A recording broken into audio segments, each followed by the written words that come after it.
एक दफ़ा की बात है, एक जंगल में एक टोनी चिड़िया अपने बेटे मोनी के साथ रहा करती थी।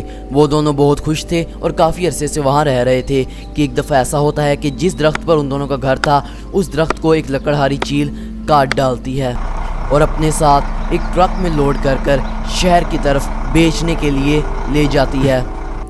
उन दोनों का घर नीचे गिरकर टूट जाता है और वो दोनों बेघर हो जाती हैं। इस बात की उन दोनों को कानो कान खबर नहीं होती और वो अपने घर से दूर पानी पीने गई होती हैं कि तभी टोनी चिड़िया अपने बेटे मोनी से कहती है कि अब हमें अपने घर जाना चाहिए, हम सुबह से यहाँ आए हुए हैं और हमें बहुत ज़्यादा देर हो चुकी है।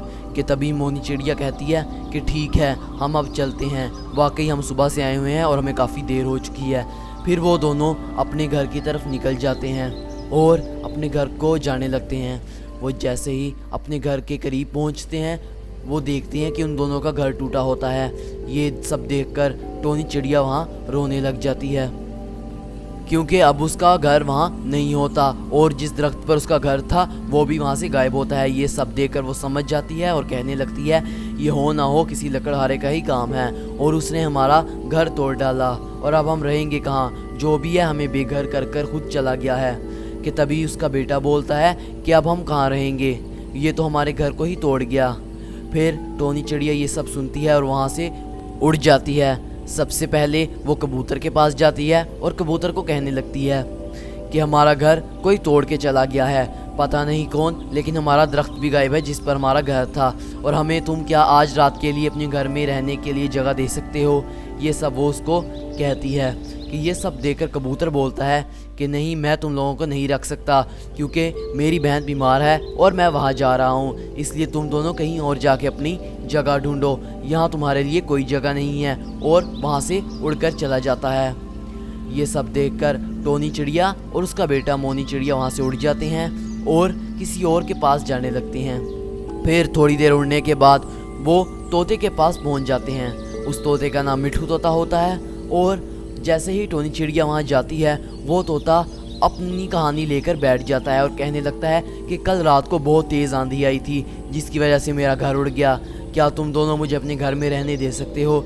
ये सब देखकर टोनी चिड़िया फ़िलहाल उससे कुछ नहीं कहती और सिर्फ ये कहती है कि मेरे साथ भी कुछ ऐसा ही हुआ है, मेरा घर सुबह कोई तोड़ के चला गया, मैं पानी पीने गई थी और पीछे से मेरा घर गायब हो गया। और ये कहकर वो टोनी चिड़िया और उसका बेटा वहाँ से उड़ जाते हैं। फिर वो दोनों कौवे के पास जाते हैं जिसका नाम कालू कौवा होता है और टोनी चिड़िया उससे कहने लगती है कि हमारा घर कोई तोड़ के चला गया, क्या तुम मेरी मदद कर सकते हो, मुझे आज रात अपने घर में रहने दो। ये सब सुन के कालू कौवा उसकी बात के बीच में ही बोलना शुरू हो जाता है और कहने लगता है कि तुम दोनों शोर बहुत करोगे जिसकी वजह से मैं तुम्हें आज रात यहाँ नहीं रख सकता। ये सब सुनकर टोनी चिड़िया का बेटा बोलता है कि नहीं नहीं, मैं शोर नहीं करूँगा, आप हमें यहाँ रहने दें, हम यहाँ बिल्कुल शोर नहीं करेंगे। कि तभी टोनी चिड़िया बोलती है बच्चे तो शोर करते ही होते हैं, अब थोड़ा तो बर्दाश्त करना पड़ेगा वरना हम यहाँ से चले जाते हैं। और वो ऐसा ही करते हैं, वहाँ से चले जाते हैं। फिर टोनी चिड़िया और उसका बेटा है खरबूजे के दरख्त के पास जाते हैं और टोनी चिड़िया वहाँ रोना शुरू कर देती है।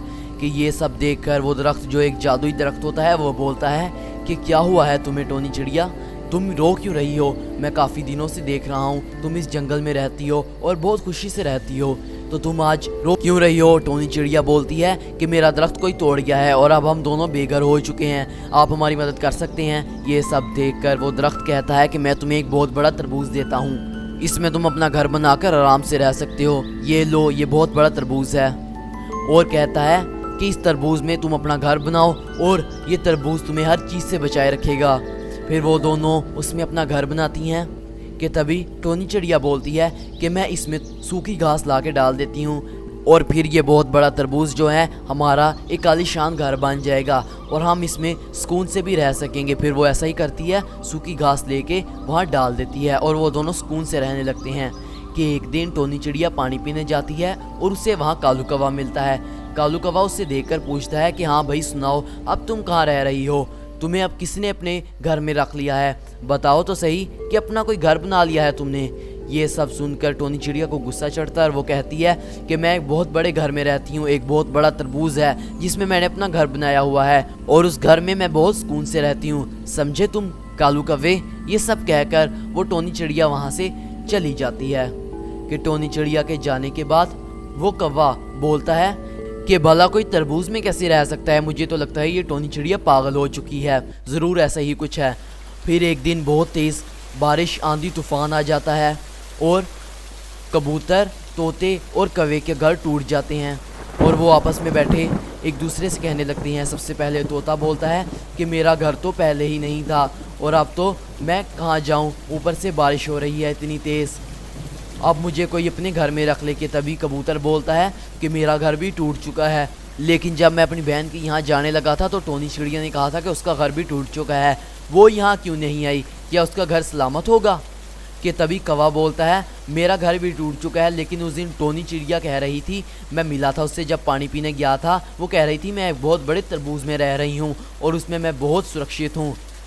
फिर वो तीनों वहाँ जाते हैं और देखते हैं कि टोनी चिड़िया और उसका बेटा मोनी एक बहुत बड़े तरबूज में रह रहे हैं। कि ये सब देखकर टोनी चिड़िया बोलती है तुम तीनों यहाँ क्या कर रहे हो, अपने घर में जाओ, बहुत तेज़ बारिश हो रही है, तूफान आ रहा है, कहीं मरने का प्लान है। कि तभी कौवा बोलता है कि मुझे भी यहाँ रख लो, हमारे तीनों के घर टूट चुके हैं और अब हम बेघर होकर घूम रहे हैं। कि तभी टोनी चिड़िया बोलती है इसमें मैं कुछ नहीं कर सकती, मुझे तो ये घर इस पेड़ ने दिया है, तुम इससे मांगो, शायद वो पेड़ तुम पर भी कृपा कर दे।